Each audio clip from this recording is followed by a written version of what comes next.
Hello दोस्तों, इस video में हम बात करेंगे बीएड सेकेंड ईयर के पेपर थर्ड की और थर्ड पेपर के यूनिट 8 और 9 की, यानी कि 2 यूनिट हम इस वीडियो में कवर करेंगे। और ये इजी नोट्स के एमसीक्यू हैं जो कि बहुत ही इम्पोर्टेंट हैं आपके एग्ज़ाम के लिए। तो दोस्तों इस वीडियो को अंत तक देखिए और अगर आपका कोई क्वेश्चन है तो आप कमेंट करके हमें पूछ सकते हैं, हम आपके प्रश्न का जवाब जरूर देंगे। तो आइए शुरू करते हैं। यूनिट 8 है प्रधानाचार्य विद्यालय पर्यवेक्षक के रूप में, यानी प्रिंसिपल एज स्कूल सुपरवाइजर। वस्तुनिष्ठ प्रश्न, पहला क्वेश्चन दिया है, शिक्षण के क्षेत्र में प्रधानाध्यापक होता है। शिक्षण के क्षेत्र में प्रधानाध्यापक होता है, क्या होता है? शिक्षक होता है, निरीक्षक होता है, अभिभावक होता है या उपरोक्त सभी होता है। तो क्या होता है? तो ऑप्शन नंबर डी, उपरोक्त सभी होता है। शिक्षण के क्षेत्र में प्रधानाध्यापक शिक्षक, निरीक्षक और अभिभावक के रूप में होता है। अगला क्वेश्चन दिया है, क्वेश्चन नंबर 2 है कि किसे छात्र छात्र, शिक्षक छात्र, शिक्षक शिक्षक, शिक्षक निरीक्षक, शिक्षक अभिभावक के संबंधों को संतुलित एवं निरीक्षित करना पड़ता है। किसे करना पड़ता है? तो ऑप्शन नंबर सी, प्रधानाध्यापक को करना पड़ता है। अगला क्वेश्चन है, किसके शिक्षा संबंधी ज्ञान के ऊपर ही संपूर्ण शैक्षिक कार्यक्रम की उन्नति एवं सफलता निर्भर है। तो ऑप्शन नंबर इसका हो जाएगा ए, प्रधानाचार्य। अगला क्वेश्चन देखते हैं कि विश्व में कुछ ही व्यक्ति प्रधानाध्यापक से अधिक उच्च कर्तव्य एवं उत्तरदायित्व रखते हैं। यह किसका कथन है? मार्क्स का, अरस्तु का, स्पेंसर का, इनमें से किसी का नहीं। तो कह रहा है क्वेश्चन 4 नंबर कि विश्व में कुछ ही व्यक्ति प्रधानाध्यापक से अधिक उच्च कर्तव्य एवं उत्तरदायित्व रखते हैं। तो किसका कथन है ये? तो ऑप्शन नंबर, क्वेश्चन नंबर 4 का ऑप्शन नंबर जो है बी, अरस्तु का है, इसका राइट आंसर हो जाएगा। इसका राइट आंसर हो जाएगा। अगला क्वेश्चन देखते हैं, क्वेश्चन नंबर 4, क्वेश्चन नंबर 5 दिया है कि निम्न में से किसे अपने विभिन्न कार्यक्रमों तथा क्रियाओं को संचालित करने से पूर्व उसे नियोजन करना आवश्यक है? प्रधानाचार्य को, मैनेजर को, शिक्षक को या क्लर्क को? क्वेश्चन नंबर 5 का ऑप्शन नंबर ए, यानी कि प्रधानाचार्य को, ऑप्शन नंबर ए इसका राइट आंसर हो जाएगा। अगला क्वेश्चन दिया है, सी नंबर दिया है 6 नंबर की प्रधानाध्यापक को नियोजन कितने स्तरों पर करना चाहिए? 1 स्तर पर, 2 स्तर पर, 3 स्तर पर या 4 स्तर पर? तो कितने स्तर पर करना चाहिए? 3 स्तर पर करना चाहिए। सी नंबर राइट है। अगला क्वेश्चन है 7 नंबर की प्रवेश से संबंधित नियमों का निर्धारण कौन करता है? बीएसए, प्रधानाचार्य, मैनेजर, राज्यपाल? तो प्रवेश से संबंधित नियमों का निर्धारण प्रधानाचार्य करता है। Option number B right answer है। अगला क्वेश्चन है 8 नंबर कि किस निम्न में से किसे कार्य का विभाजन करते समय उसे शिक्षकों की रुचियों का ध्यान रखना चाहिए? प्रबंधक को, प्रधानाध्यापक को, शिक्षक को या उपरोक्त सभी को? तो किसको? प्रधानाध्यापक को या प्रधानाचार्य को कार्य का विभाजन करते समय शिक्षकों की रुचियों का ध्यान रखना चाहिए। Option number B right answer है। अगला क्वेश्चन दिया है 9 नंबर की किसको कार्य का विभाजन करते समय यह भी ध्यान रखना चाहिए कि सभी अध्यापकों को यथासंभव बराबर कार्य दिया जाए? किसका कार्य है ये? प्रधानाचार्य का। 9 का ऑप्शन नंबर ए इसका राइट आंसर हो जाएगा। अगला क्वेश्चन देखते हैं, 10 नंबर क्वेश्चन दिया है कि निम्न में से किसकी जिम्मेदारी है कि वह प्रत्येक शिक्षक से उनकी क्रियाओं तथा पाठों की योजना तैयार करवाए? तो किसका कार्य है ये? तो परीक्षक का, प्रधानाध्यापक का, बीएसए का या प्रबंधक का? तो ऑप्शन नंबर बी, प्रबंधक का ये कार्य है कि शिक्षकों से उनकी क्रियाओं का तथा पाठों का योजना तैयार करवाए। अगला क्वेश्चन है 11 नंबर दिया है कि विद्यालय में विशेषज्ञों के भाषणों का आयोजन कौन करवाता है? शिक्षक, क्लर्क, प्रधानाध्यापक या मैनेजर? तो विद्यालय में विशेषज्ञों के भाषणों का आयोजन कौन करवाता है? प्रधानाध्यापक करवाता है। Option number C right answer है। अगला क्वेश्चन है 12 नंबर कि विद्यालय में सत्र के दौरान कक्षा परिनिरीक्षण की व्यवस्था करता है? प्रधानाचार्य, DIOS, लिपिक या पर्यवेक्षक? तो कौन करता है? तो ऑप्शन नंबर इसका ए, प्रधानाचार्य करता है, ये राइट आंसर हो जाएगा। अगला क्वेश्चन देखते हैं दोस्तों कि विद्यालय में कक्षा प्रोन्नति के नियमों का निर्धारण कौन करता है? प्रधानाचार्य, राज्यपाल, प्रबंधक या बीएसए? तो विद्यालय में कक्षा प्रोन्नति के नियमों का निर्धारण प्रधानाचार्य करता है। तो ऑप्शन नंबर ए इसका राइट आंसर हो जाएगा। अगला क्वेश्चन है 14th नंबर। दोस्तों अगर क्वेश्चन से पहले अगर हम आपसे बात करना चाहते हैं कि जो एग्ज़ाम टाइम गोल्ड सीरीज़ है यानी कि रिवीजन प्लानर, तो उसके ऑब्जेक्टिव नोट्स भी हमारे पास अवेलेबल हैं। अगर आप चाहते हैं कि हम भी इस प्लानर के रिवीजन प्लानर के वीडियो आपको प्रोवाइड कराएं तो आप हमें कमेंट करके बता सकते हैं। हमारे पास ये 4 यानी कि 1, 2, 3 और 4 चारों पेपर के एग्ज़ाम प्लानर जो है हमारे पास अवेलेबल हैं। अगर आप इनके PDF चाहते हैं तो हमारे टेलीग्राम चैनल को भी ज्वाइन कर सकते हैं और इसके वीडियो भी हम आपको प्रोवाइड करवा देंगे। अगर आप लोग चाहेंगे तो आप हमें कमेंट करके कह सकते हैं। आइए अगला क्वेश्चन देखते हैं। क्वेश्चन नंबर 14 दिया है, निम्न में से कौन सर्वप्रथम शिक्षक है और फिर प्रशासक? ऑप्शन दिए प्रधानाध्यापक, DIOS, पर्यवेक्षक या उपरोक्त सभी। तो आप क्वेश्चन नंबर 14 का ऑप्शन नंबर ए प्रधानाध्यापक इसका राइट आंसर हो जाएगा। अगला क्वेश्चन दिया है कि निम्न में से किसे विद्यालय में 12 से 15 कालांश तक शिक्षण कार्य करना चाहिए? पर्यवेक्षक को, शिक्षक को, लिपिक को या प्रधानाचार्य को? तो आप किसको करना चाहिए? प्रधानाचार्य को करना चाहिए। इसका राइट आंसर हो जाएगा डी। अगला क्वेश्चन है 16 नंबर क्वेश्चन दिया है कि प्रधानाचार्य का कक्षा में प्रवेश किस रूप में होना चाहिए? परामर्शदाता के रूप में, सहयोगी के रूप में, मित्र के रूप में या उपरोक्त सभी? तो उपरोक्त सभी के रूप में क्या होना चाहिए? कक्षा में प्रवेश होना चाहिए। जैसे पहला हो जाएगा परामर्शदाता होना चाहिए, सहयोगी का रूप भी होना चाहिए और मित्र का रूप भी होना चाहिए। तीनों सही हैं। अगला क्वेश्चन है 17 नंबर दिया है कि प्रधानाध्यापक को निरीक्षण करते समय शिक्षक के किस व्यवहार पर ध्यान रखना चाहिए? स्वभाव, रुचि, योग्यता या उपरोक्त सभी? तो किस पर रखना चाहिए? उपरोक्त सभी। यानी कि प्रधानाध्यापक को निरीक्षण करते समय शिक्षक के किस व्यवहार पर? स्वभाव पर भी, उसकी रुचि पर भी और उसकी योग्यता पर ध्यान रखना चाहिए। इसका राइट आंसर हो जाएगा। अगला क्वेश्चन है 18 नंबर दिया है कि निम्न में से किसने प्रधानाध्यापक के उत्तम व्यक्तित्व, चरित्र की शुद्धता, दृढ़ता तथा नेतृत्व शक्ति पर अधिक बल दिया है? वार्ड जी रीडर, ब्रे, पी रेन, ए तथा बी दोनों? तो ऑप्शन नंबर इसका हो जाएगा डी यानी कि ए तथा बी।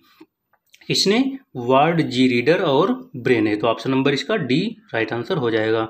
अगला क्वेश्चन है 19 नंबर की माध्यमिक स्कूल के प्रधानाध्यापक में मुख्यतः किन विशेषताओं का होना आवश्यक है?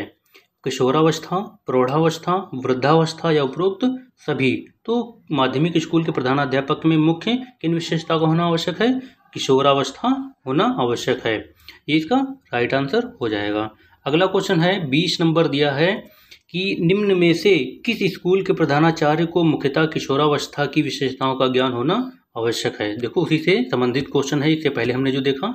तो ऑप्शन दिए महाविद्यालय, विश्वविद्यालय या माध्यमिक स्कूल या इनमें से कोई नहीं। तो कौन सा हो जाएगा? अभी हमने यहाँ माध्यमिक स्कूल देखा तो ऑप्शन नंबर इसका सी हो जाएगा, माध्यमिक स्कूल। अगला क्वेश्चन है 21 नंबर दिया है कि कौन व्यावसायिक ज्ञान के अभाव में अपने पद के दायित्वों एवं कर्तव्यों का निर्वाह सफलतापूर्वक नहीं कर सकता? कौन व्यावसायिक ज्ञान के अभाव में? लिपिक, लेबर, प्रधानाचार्य या उपरोक्त सभी? तो प्रधानाचार्य, ऑप्शन नंबर सी इसका राइट आंसर हो जाएगा। अगला क्वेश्चन देखते हैं 22 नंबर क्वेश्चन दिया है। 22 नंबर दिया है कि प्रधानाचार्य निम्न में से किसका नेता है? शिक्षक वर्ग का, समाज का, ए तथा बी दोनों या इनमें से कोई नहीं? तो ए तथा बी यानी कि शिक्षक वर्ग और समाज का क्या है? नेता है। कौन? प्रधानाचार्य। इसका राइट आंसर है। अगला क्वेश्चन है 23 नंबर दिया है कि एक प्रधानाचार्य के वैयक्तिक गुण हैं क्या? उत्तम स्वास्थ्य, स्फूर्ति, अच्छी आदतें, उपरोक्त सभी? तो उपरोक्त सभी, ऑप्शन नंबर डी इसका राइट आंसर है। एक प्रधानाचार्य के अंदर क्या होना चाहिए? उत्तम स्वास्थ्य होना चाहिए, स्फूर्ति होनी चाहिए, अच्छी आदतें होनी चाहिए, यानी ये सभी गुण होने आवश्यक हैं। अगला क्वेश्चन है 24 नंबर दिया है कि किसी प्रधानाचार्य का व्यावसायिक गुण कौन सा है? व्यावसायिक ज्ञान, विद्वता, निष्ठावान तथा उपरोक्त सभी? तो ऑप्शन नंबर इसका क्या हो जाएगा? डी यानी उपरोक्त सभी हैं। किसी प्रधानाचार्य का व्यावसायिक गुण व्यावसायिक ज्ञान है, उसकी विद्वता है और उसका निष्ठावान होना भी क्या है? व्यावसायिक गुण है। अगला क्वेश्चन देखते हैं 25 नंबर दिया है कि प्रधानाचार्य विद्यालयी गतिविधियों से संबंधित कर्मचारियों, साधनों, वस्तुओं तथा उद्देश्यों पर नियंत्रण रखे बिना उसके विकास हेतु निर्देशन नहीं प्रदान कर सकता। यह कथन किसका है? तो JV सीयर्स का, S राधाकृष्णन का, रायबर्न का, WM फूले का। ये 4 ऑप्शन दिए हैं। तो 4 ऑप्शन का जो ऑप्शन नंबर ए है JV सीयर्स, ये राइट आंसर है, JV सीयर्स होगा।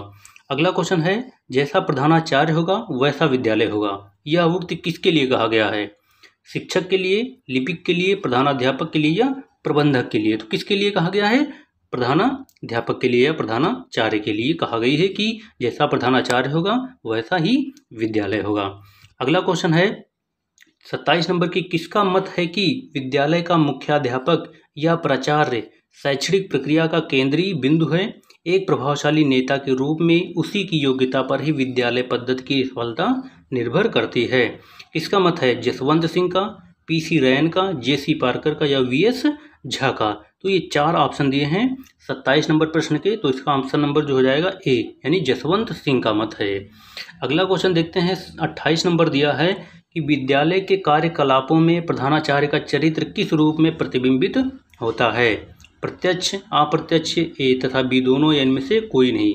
तो ऑप्शन नंबर इसका C, प्रत्यक्ष तथा अप्रत्यक्ष, ये दोनों राइट आंसर हैं। प्रत्यक्ष अप्रत्यक्ष यानी कि ऑप्शन नंबर C इसका राइट आंसर हो जाएगा। अगला क्वेश्चन देखते हैं, क्वेश्चन नंबर है 29। दिया है कि किसका कथन है कि समाज में स्कूल की ख्याति तथा स्थिति इस बात पर निर्भर करती है कि प्राचार्य का विद्यालय के अध्यापकों, विद्यार्थियों और इनके माता पिता तथा सामान्य पर कितना प्रभाव है? सेकेंडरी शिक्षा आयोग किसका कथन है? सेकेंडरी शिक्षा आयोग का या केंद्रीय शिक्षा परामर्श बोर्ड का या फिर मेरी पार्कर फॉलेट का या हाउथोर्न का?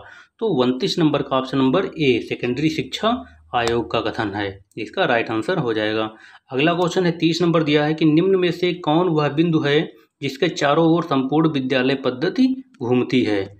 कौन बिंदु है? प्रधानाध्यापक, अध्यापक, विद्यार्थी या प्रबंधक? कौन है? A, ऑप्शन नंबर प्रधानाध्यापक, ये इसका राइट आंसर हो जाएगा।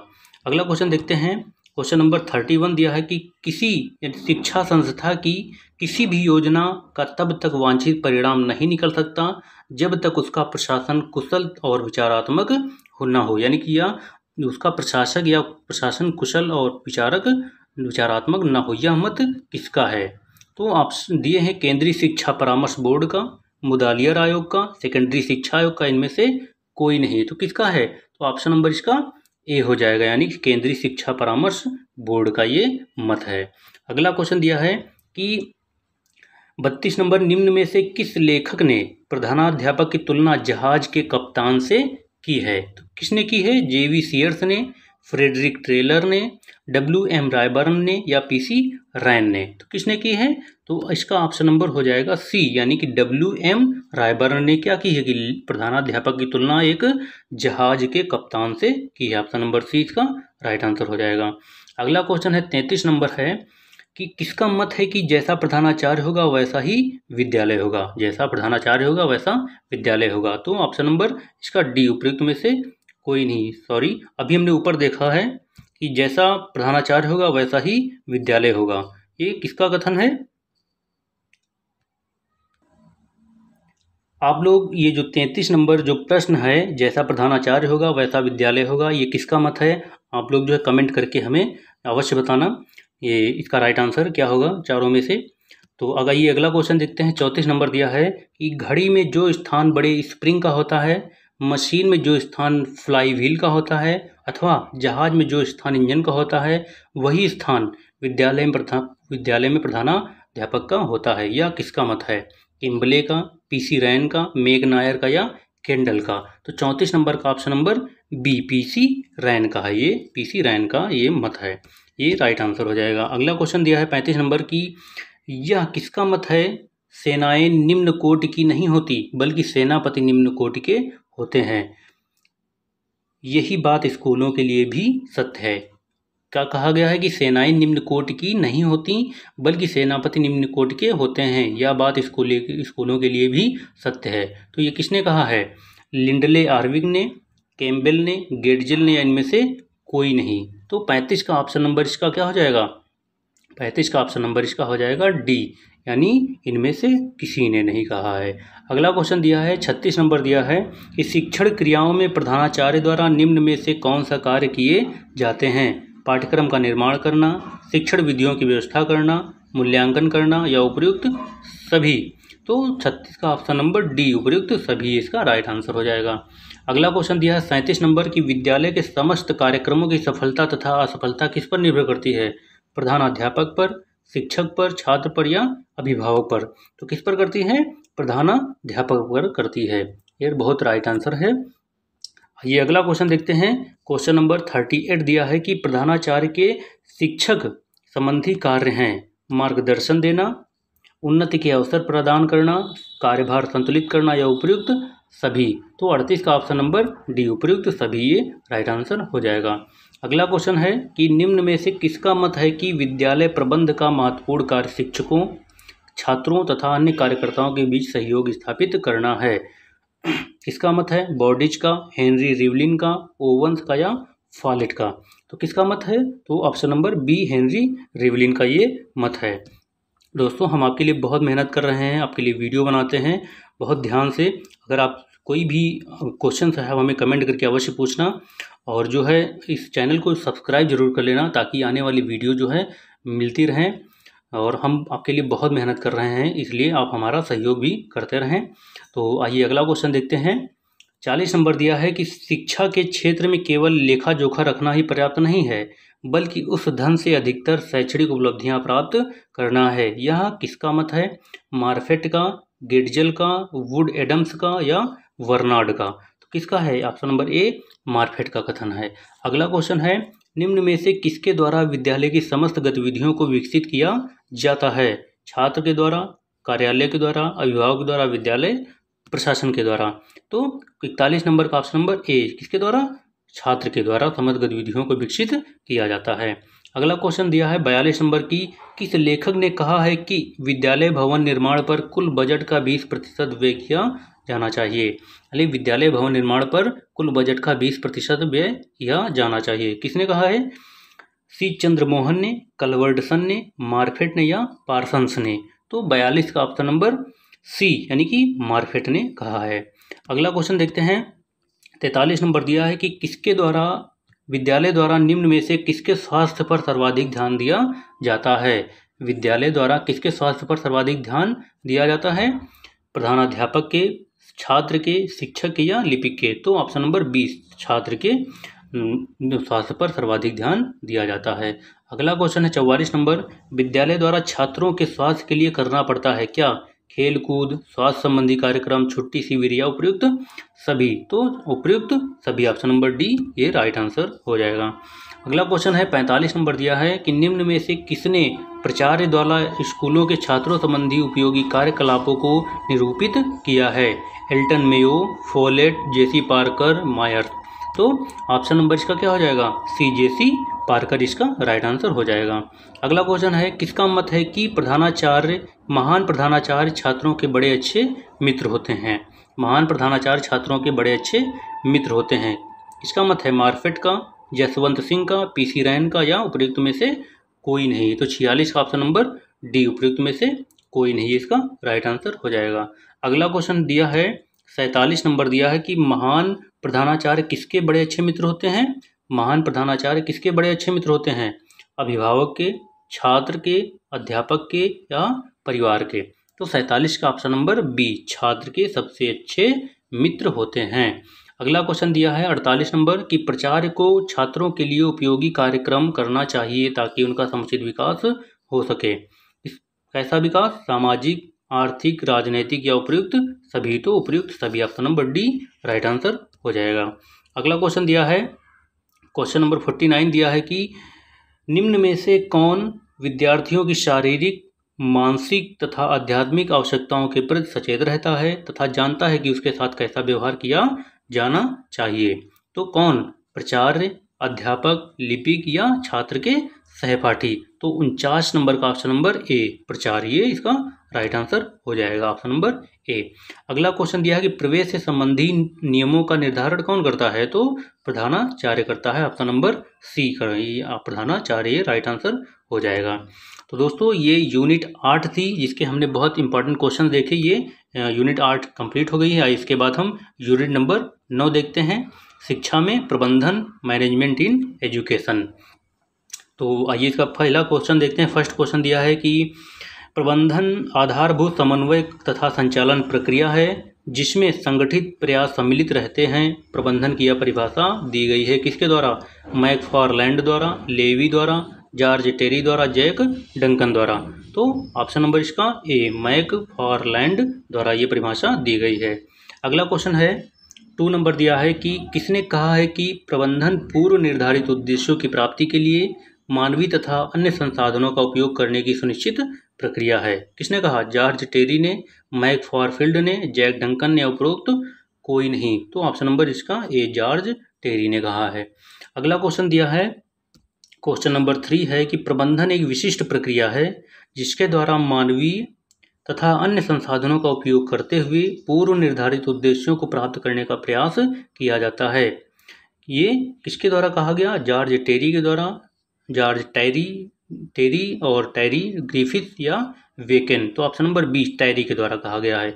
जॉर्ज टेरी दूसरे हैं और टेरी दूसरे हैं, तो आप इसका ध्यान रखेंगे, टेरी के द्वारा ये कहा गया है। अगला क्वेश्चन है 4 नंबर दिया है कि प्रबंधन में उन सभी संगठनात्मक क्रियाओं को सम्मिलित किया जाता है जो उसके उद्देश्य पूर्ति तथा प्राप्ति, कार्य मूल्यांकन तथा उस कार्यात्मक दर्शन के विकास से संबंधित है जो सामाजिक प्रणाली में संगठन के उद्देश्य को सुनिश्चित करती हैं। प्रबंधन की यह परिभाषा दी गई है किसके द्वारा?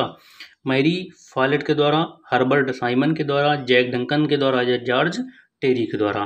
तो क्वेश्चन नंबर 4 का option number C, Jack Duncan के द्वारा यह परिभाषा दी गई है। अगला क्वेश्चन दिया है प्रबंधन की विशेषताएं हैं। प्रबंधन की विशेषताएं हैं, प्रबंधन एक स्वदेशी प्रक्रिया है, प्रबंधन कार्य सफलता को बढ़ाता है, प्रबंधन में सार्वभौमिकता होती है, उपरोक्त सभी। तो ऑप्शन नंबर डी, उपरोक्त सभी ये राइट आंसर हो जाएगा। अगला क्वेश्चन दिया है 6, प्रबंधन के विशिष्ट लक्ष्य हैं। यह एक समन्वित प्रक्रिया है, यह क्रिया आधारित होता है, यह बहुआयामी होता है, उपरोक्त सभी। तो ऑप्शन नंबर इसका डी, उपरोक्त सभी ये राइट आंसर हो जाएगा। अगला क्वेश्चन दिया है 7 नंबर की निम्न में प्रबंधन की विशेषताएं हैं कि प्रबंधन एक अदृश्य शक्ति है, प्रबंधन मापन योग्य है, प्रबंधन दूसरे के कार्यों पर निर्भर करता है, या उपरोक्त सभी। तो 7 नंबर का ऑप्शन नंबर डी, उपरोक्त सभी ये राइट आंसर हो जाएगा। अगला क्वेश्चन हो जाएगा, अगला देखते हैं कि दिया है कि शिक्षा में प्रयुक्त संसाधन होते हैं क्या? मानवीय, भौतिक, मानवीय तथा भौतिक, उपरोक्त कोई नहीं। तो मानवीय तथा भौतिक ये 2 संसाधन होते हैं जो शिक्षा में प्रयुक्त होते हैं। अगला क्वेश्चन दिया है 9 नंबर की संसाधनों को बांटा गया है, दृश्य, अदृश्य, दृश्य तथा अदृश्य, उपरोक्त कोई नहीं। तो दृश्य तथा अदृश्य 2 भागों में संसाधनों को बांटा गया है, ये इसका राइट आंसर हो जाएगा। आगे देखते हैं दोस्तों, अगला क्वेश्चन है 10 नंबर दिया है कि विद्यालय के प्रबंधन में प्रयुक्त होने वाले संसाधन हैं कैसे? मानवीय, भौतिक, दृश्य तथा अदृश्य, उपरोक्त सभी। तो उपरोक्त सभी, ऑप्शन नंबर डी इसका राइट आंसर है। अगला क्वेश्चन है 11 नंबर है कि किसमें प्रबंधन एक नवीन अवधारणा है? शिक्षा, प्रशासन, उद्योग, उपरोक्त सभी। तो शिक्षा क्या है? किसमें प्रबंधन एक नवीन अवधारणा है? शिक्षा में। शिक्षा में प्रबंधन एक नवीन अवधारणा है। अगला क्वेश्चन देखते हैं 12 नंबर दिया है कि शिक्षा में शैक्षिक उद्देश्यों को अच्छे प्रकार से प्राप्त किया जा सकता है किसके द्वारा? प्रबंधन द्वारा, व्यावसायीकरण द्वारा, अनुकरण द्वारा, या निजीकरण के द्वारा। तो ऑप्शन नंबर ए, प्रबंधन के द्वारा। अगला क्वेश्चन है 13 नंबर दिया है कि अच्छे विद्यालय संगठन से हमारा तात्पर्य यही है कि संगठन ऐसा हो जिसके द्वारा विद्यालय के विभिन्न अंग प्रत्यंग मिलकर अच्छी शिक्षा प्रदान करने में सक्रिय रहें। यह कथन है केसी शर्मा का, वर्मा एम सेवानी का, डॉक्टर एस माथुर का, गैंड एवं शर्मा का। तो 13 नंबर का ऑप्शन नंबर इसका सी, यानी कि डॉक्टर एस माथुर, ये राइट आंसर हो जाएगा। अगला क्वेश्चन है 14 नंबर की शिक्षा में प्रबंधन की मुख्य विशेषताएं हैं क्या? उद्देश्यपूर्ण प्रक्रिया जिसमें शिक्षा के उद्देश्यों को प्राप्त किया जाता है, एक सामाजिक प्रक्रिया, मानवीय तथा भौतिक संसाधनों के सामूहिक प्रयास का प्रतिफल, या उपरोक्त सभी। तो 14 का ऑप्शन नंबर डी, उपरोक्त सभी, ये इसका राइट आंसर हो जाएगा। अगला क्वेश्चन देखते हैं 15 नंबर दिया है कि शिक्षा में प्रबंधन का महत्व है। शिक्षा के सभी स्तरों के लिए आवश्यक, प्रबंधन की सफलता विद्यालय के विकास को गति देती है, शिक्षा में प्रबंधन संगठन आवश्यक है, या उपरोक्त सभी। तो 15 का ऑप्शन नंबर डी, उपरोक्त सभी, ये राइट आंसर है। अगला क्वेश्चन है शिक्षा में प्रबंधन है क्या है? केवल कला है, केवल विज्ञान है, विज्ञान तथा कला दोनों हो, ना तो विज्ञान है ना ही कला है। तो ऑप्शन नंबर इसका सी, विज्ञान तथा कला दोनों है। शिक्षा में प्रबंधन क्या है, विज्ञान तथा कला दोनों है। अगला क्वेश्चन देखते हैं। क्वेश्चन नंबर 17 दिया है कि शिक्षा प्रबंधन के क्षेत्र का विस्तार है शिक्षा संबंधित तथ्यों, योजनाओं तथा नीतियों तक, शिक्षा की कार्य प्रणालियों तक, कर्मचारियों को दिए गए निर्देशन, निरीक्षण तथा पर्यवेक्षण तक, उपरोक्त सभी तक। तो क्या है ऑप्शन नंबर इसका डी, उपयुक्त सभी तक है, ये इसका राइट आंसर हो जाएगा। अगला क्वेश्चन दिया है शैक्षणिक प्रबंधन के क्षेत्र में शामिल है क्या, शिक्षा के उद्देश्य, आदर्श तथा मूल्य, शिक्षा के सिद्धांत, शैक्षिक कार्यक्रमों की योजनाएं बनाना और उन्हें क्रियान्वित करना, या उपरोक्त सभी। तो शैक्षणिक प्रबंधन के क्षेत्र में क्या शामिल है, उपयुक्त सभी शामिल है, ऑप्शन नंबर डी इसका राइट आंसर हो जाएगा। अगला क्वेश्चन दिया है 19 नंबर दिया है कि शैक्षिक प्रबंधन कार्यों को मुख्यतः कितने भागों में विभाजित किया गया है, 5, 7, 6 तथा 4। तो कितने भागों में विभाजित किया गया है, 6 भागों में विभाजित किया गया है, ये इसका राइट आंसर हो जाएगा। अगला क्वेश्चन देखते हैं। क्वेश्चन नंबर 20 दिया है कि शैक्षिक प्रबंधन के मुख्य कार्य हैं, शैक्षिक प्रबंधन के मुख्य कार्य हैं नियोजन तथा संगठन, निर्देशन एवं नियंत्रण, समन्वय तथा मूल्यांकन, या उपरोक्त सभी। तो ऑप्शन नंबर डी, उपरोक्त सभी। अगला क्वेश्चन है 21 नंबर की विद्यालय का मूल्यांकन किन आधारों पर किया जाता है, कार्य पूरा करने की अवधि पर, कार्य की गुणवत्ता पर, कार्य की कमियां तथा परस्पर संबंध पर, या उपरोक्त सभी। तो किस पर किया जाता है, उपयुक्त सभी, ये इसका राइट आंसर हो जाएगा। अगला क्वेश्चन है 22 नंबर दिया है कि शैक्षिक प्रबंधन की मुख्य या शैक्षिक प्रबंधन की प्रक्रिया के मुख्य सोपान हैं क्या, निर्णय तथा नियोजन, संगठन तथा संप्रेषण, निर्देशन एवं समन्वय स्थापित करना, या उपरोक्त सभी। तो उपरोक्त सभी, option number D right answer हो जाएगा। अगला क्वेश्चन दिया है शिक्षा प्रशासन तथा शिक्षा प्रबंध में अंतर है क्या, ऐसा अंतर है, शिक्षा प्रशासन शब्द शिक्षा प्रबंध से कहीं अधिक व्यापक है, या प्रशासन प्रबंध का एक अंग है, या शिक्षा प्रबंधन शिक्षा प्रशासन से श्रेष्ठ है, या उपरोक्त सभी। तो 23 का ऑप्शन नंबर डी, उपरोक्त सभी, ये इसका राइट आंसर हो जाएगा। अगला क्वेश्चन देखते हैं। क्वेश्चन नंबर है 24 दिया गया है कि प्रशासन प्रबंध का अंग है, प्रशासन प्रबंध का अंग है, इस विचार के प्रतिपादक हैं, कौन है, E.L. ब्रेंच, स्प्रिंगल, ओलिवर शेल्डन, जेन लुडी। तो कौन है, E.L. ब्रेंच है, option number A E.L. Bench, ये राइट आंसर हो जाएगा। अगला क्वेश्चन है 25 नंबर है। देखते हैं कि प्रशासन को प्रबंध से ऊपर मानने वाले विचारकों में मुख्य हैं स्प्रिंगल, जेन शुल्ज, ओलिवर शेल्डन, उपरोक्त सभी। तो ऑप्शन नंबर डी, उपरोक्त सभी, ये राइट आंसर हो जाएगा। यानी कि प्रशासन को प्रबंध से ऊपर मानने वाले विचारकों में ये तीनों हैं, यानी कि स्प्रिंगल भी हैं, जेन शुल्ज भी हैं, ओलिवर शेल्डन भी है। तो ऑप्शन नंबर डी यानी उपरोक्त सभी, ये राइट आंसर हो जाएगा। अगला क्वेश्चन है 26 नंबर दिया है कि प्रबंध शब्द शिक्षा प्रशासन से कहीं अधिक व्यापक है, यह कथन है किसका है, E.F.L. ब्रेच का, ओलिवर शेल्डन का, टेरी का तथा साइमन का। तो किसका है, option number A E.F.L. Breach का है, ये इसका राइट आंसर हो जाएगा। अगला क्वेश्चन है शिक्षा प्रबंध की मुख्य दशाएं हैं क्या, शैक्षिक नियोजन, शैक्षिक प्रशासन, शैक्षिक संगठन, उपरोक्त सभी। तो क्या है, उपरोक्त सभी, ऑप्शन नंबर डी इसका राइट आंसर हो जाएगा। अगला क्वेश्चन दिया है कि शैक्षिक प्रबंधन की मुख्य समस्याएं क्या हैं। 28 नंबर दिया है कि शैक्षिक प्रबंधन की मुख्य समस्याएं क्या हैं, पूरी प्रक्रिया कागजी होना, वित्तीय प्रबंधन, मूलभूत सुविधाओं का अभाव, उपरोक्त सभी। तो क्या है, उपरोक्त सभी, option number D right answer हो जाएगा। अगला क्वेश्चन दिया कि शैक्षिक प्रबंधन के मुख्य सिद्धांत हैं क्या, उद्देश्यपूर्ण क्रियाओं का सिद्धांत, सहयोग का सिद्धांत, सहभागिता का सिद्धांत, या उपरोक्त सभी। तो ऑप्शन नंबर डी, उपरोक्त सभी, इसका राइट आंसर हो जाएगा। अगला क्वेश्चन है 30 नंबर दिया है कि शैक्षिक प्रबंध की आवश्यकता एवं महत्व किन कारणों से है, कुशल मानव संस्थाओं की संपूर्ति के कारण, शिक्षा की गुणात्मक उन्नति के कारण, सामाजिक मांग की संपूर्ति के कारण, या उपरोक्त सभी। तो ऑप्शन नंबर डी, उपरोक्त सभी, इसका राइट आंसर हो जाएगा। अगला क्वेश्चन दिया है 31 नंबर दिया है कि शैक्षिक प्रबंधन को प्रभावित करने वाले मुख्य कारक हैं, शैक्षिक प्रबंधन को प्रभावित करने वाले मुख्य कारक हैं कौन, ऐतिहासिक एवं सामाजिक कारक, आर्थिक एवं सांस्कृतिक कारक, राजनैतिक कारक, या उपरोक्त सभी। तो ऑप्शन नंबर डी, उपरोक्त सभी हैं, ऐतिहासिक एवं सामाजिक कारक भी, आर्थिक एवं सांस्कृतिक कारक भी, और राजनैतिक कारक भी, ये सभी हैं। अगला क्वेश्चन है 32 नंबर यानी कि 32 नंबर क्वेश्चन है कि एक अच्छे प्रबंधक में क्या विशेषताएं पाई जाती हैं, क्या विशेषताएं पाई जाती हैं, शारीरिक एवं मानसिक रूप से स्वस्थ, सैद्धांतिक स्वच्छता, दृढ़ता व लोचशीलता का समन्वय, उपरोक्त सभी। तो 32 नंबर का ऑप्शन नंबर डी, उपरोक्त सभी, यानी कि एक अच्छे प्रबंधक में ये तीनों क्या विशेषताएं पाई जाती हैं। तीनों मतलब शारीरिक एवं मानसिक रूप से स्वस्थ हो प्रबंधक, सैद्धांतिक स्वच्छता हो, दृढ़ता व लोचशीलता का समन्वय हो। ये इसका राइट आंसर हो जाएगा। तो दोस्तों ये यूनिट भी हमारी कंप्लीट हो गई, या यूनिट 8 और 9 पेपर थर्ड का 8 और 9 यूनिट कंप्लीट हो गई। तो आपको ये वीडियो कैसा लगा हमें कमेंट करके बताएं। अगर आपका कोई क्वेश्चन भी है तो हमें कमेंट करके अवश्य पूछें, हम उसका रिप्लाई अवश्य देंगे। फिर मिलते हैं अगली यूनिट के साथ, तब तक के लिए नमस्कार, धन्यवाद।